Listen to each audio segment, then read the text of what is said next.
বন্ধুরা দেখো, আজকে সকালে একটু আমাদের পাড়ার দিকে বেরিয়েছিলাম, তো হঠাৎ বেরোতে গিয়ে চোখে পড়লো এই বিরল দৃশ্যটি।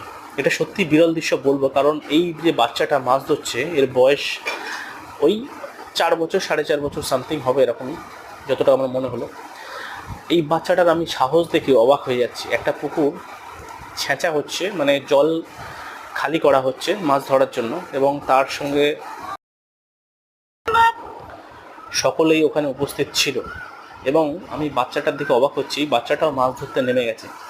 কতটা সাহস! কারণ ওর শরীরের প্রায় অর্ধেকটা অংশ ওই পুকুরের পাকের মধ্যে কিন্তু ঢুকে গেছে, এবং তারপরেও ও ঠিক আস্তে আস্তে উঠে উঠে হাতড়ে হাতড়ে মাছ ধরছে। এবং শুধু ওখানে যে জলের যে নর্মাল যে মিঠা জলের মাছ সেগুলো আছে এমন কোনো কথা নয়, যেহেতু ওটা একটা ডোবা মতো, তাই ওখানে কই মাছ ছিল, শিঙি মাছ ছিল, এই সমস্ত মাছগুলো ছিল, যার কারণে যে কোনো মুহূর্তে কিন্তু ওই বাচ্চাটাকে কাটা মারতে পারতো। কিন্তু তারপরেও ওই বাচ্চাটার সাহস দেখে আমি অবাক হচ্ছি।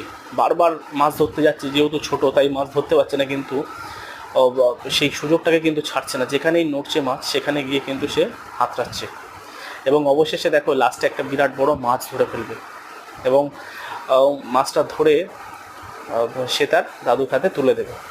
দেখো, মাছ ধরতে গেলে, জলের মধ্যে মাছ ধরতে গেলে কিন্তু মাছের ধরার টেকনিক জানতে হবে, নাহলে কিন্তু তুমি মাছ ধরতে পারবে না। কারণ হচ্ছে মাছের মাথাটা যদি চিপে না ধরতে পারো, তাহলে তুমি জলের মধ্যে মাছকে ধরা অসম্ভব ব্যাপার হয়ে যাবে। দেখো, বাচ্চাটা কিন্তু ল্যাচ ধরছে বারবার, যার কারণে ঝাপটা মেরে ওটাকে সরিয়ে দিচ্ছে, চোখে মুখে কাদা ছিটকে যাচ্ছে। তারপরেও কিন্তু ওর মধ্যে যে একটা আনন্দ প্রকাশ পাচ্ছে, এটা একটা আনন্দ। মাছ ধরাটা একটা কি বলতো, নেশা। যারা মাছ ধরেছে বা যারা ধরে তারা জানে, কারণ এটাতে কত কি লাভ হচ্ছে সেটা জানে না, কিন্তু এর মধ্যে যে একটা আনন্দ বা নেশা আছে সেইটা সেই উপভোগ করতে পারতে একমাত্র যে মাছ ধরে।